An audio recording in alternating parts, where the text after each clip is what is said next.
Start. ఆయన ఆయన RGV గారు ఒక కేసులో అయితే ఇరుక్కోవడం జరిగింది కదా.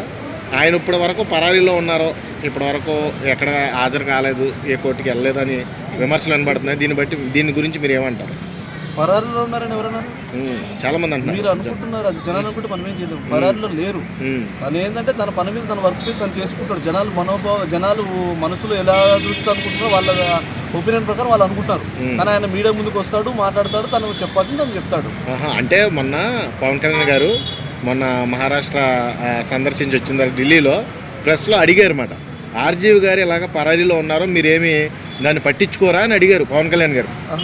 దాని గురించి నేను ఈ క్వశ్చన్ అడుగుతున్నాను మిమ్మల్ని. పవన్ కళ్యాణ్ గారు ఎందుకు పట్టించుకుంటారు? పవన్ కళ్యాణ్ గారికి ఇంకా వేరే ఆలోచన లేవా? అదే ఆయన శాఖ కూడా నా శాఖ వేరే అని చెప్పాడు ఆయన. అదే కదా, అది జనాలు ఒకటి గమనించాలి. జనాలు ఏమని అనుకోవాలంటే, పవన్ కళ్యాణ్ సినిమా పరంగా మాట్లాడాలన్నప్పుడు సినిమా పరంగా మాట్లాడతారు, ఇప్పుడు రాజకీయ పరంగా మాట్లాడినప్పుడు రాజకీయ మాట్లాడతారు.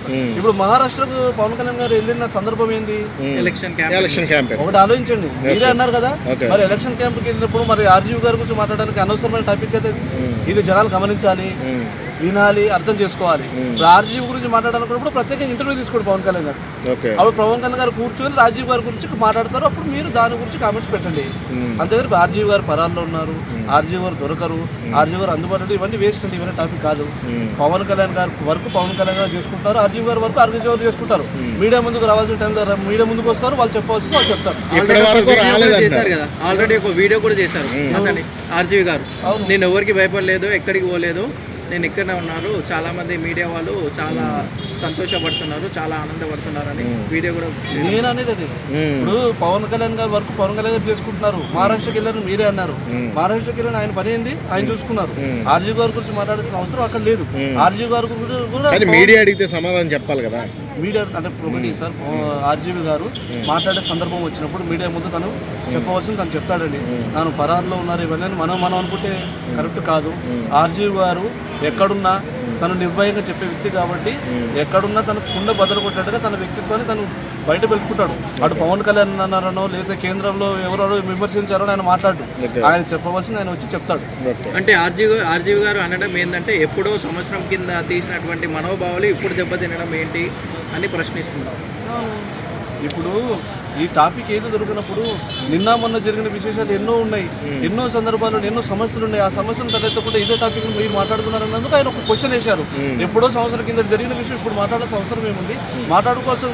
మాట్లాడుకోవాల్సిన సమస్యలు ఎన్నో ఉన్నాయి కదా.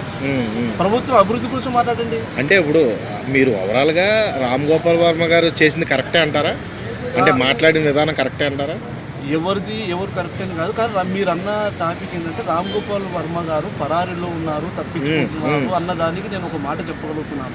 ఆయన పరారీలో లేరండి, ఆయన వచ్చి మాట్లాడతారు, తను చెప్పవలసింది తను చెప్తాడు మీడియా ముందు. కానీ ఆల్రెడీ 3 బెయిల్ పిటిషన్లు కూడా వేయడం జరిగింది.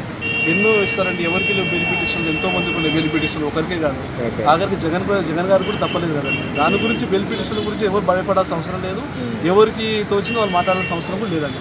అంటే బెయిల్ కోసం ప్రయత్నిస్తున్నారు ఆర్జీవి అని అవసరం లేదు, బెయిల్ కోసం ప్రయత్నించాల్సిన అవసరం లేదు. ఆయన సపోర్ట్ ఇచ్చే వ్యక్తులు చాలా మంది ఉన్నారు. Okay, thank you.